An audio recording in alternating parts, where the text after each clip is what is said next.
Most affectionate books in the Bible as far as the Apostle Paul writing. Apostle Paul's writings, that is. So one of his letters, this particular letter, you see just a love for the church of Philippi. And so the question I asked in the beginning, who was his favorite church? We don't know, but we do know that he really had an affection for the church of Philippi here. There was something that stood out about them, and he kind of touches on that here and touches on the first chapter here on why. He doesn't really say why he loves them so much, but I think we can dive in and see a little bit of the reasons why. So he says here that you're in my heart. You know, he says that I have you in my heart. He says, man, I make prayers for you, and every time I'm praying, you guys come to mind, I'm praying for you guys. You guys are in my heart.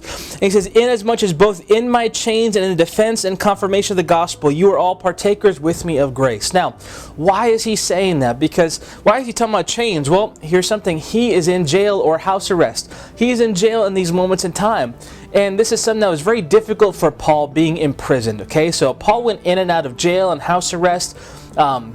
He was taken all the way to Rome because he appealed to Caesar, and he was wrongfully accused of some things here, but basically for preaching the gospel. Paul went through just so much torture, so much difficulty, so much suffering that Paul went through to bring the gospel of God, the good news, to the Gentiles, to the church, to the people.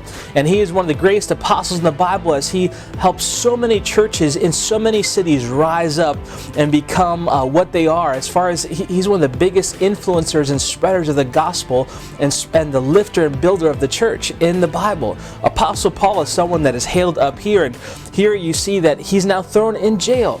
And that is quite an ego hit, isn't it? That's quite an ego hit when all of a sudden, man, you're going and you are literally fathering churches. You are fathering literally a movement to the Gentiles. When no one else is going to this group of people, you're going and you're starting churches in those regions. This is what Paul's doing. And he's saying, look, man, you guys weren't ashamed of my chains. You are partakers with me in what I'm doing. And we're going to keep going here because he's going to keep talking about that. But we go back up to verse 6, and he says, being confident this very thing, that he who has begun a good work in you will complete it.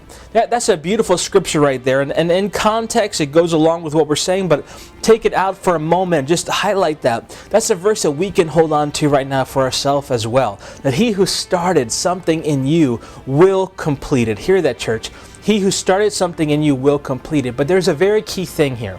There's a very key thing, because God's work might not get completed in your life. So let me say that again. Because here the scripture says, he who has begun a good work in you will complete to the day of Jesus Christ.